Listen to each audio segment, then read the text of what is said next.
So I have a clip of a guy holding a magnifying glass and the Adobe Premiere Pro logo, and I want to zoom in. Since I have two clips, I'm going to add an adjustment layer so I can change them at the same time. Right click, new item, adjustment layer, and just say okay.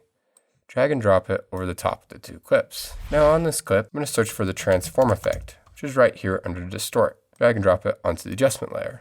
Then I'm going to toggle the animation on position and scale, go forward a few frames, and then I'm going to zoom in.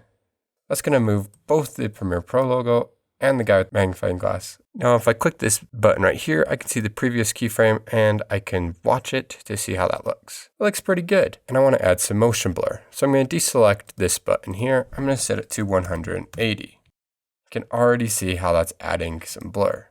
You can make the animation look better by easing in and easing out the keyframes. If I select both these keyframes and then right click and choose ease out, now it kind of accelerates as it zooms in. I can do the same on these and choose ease in.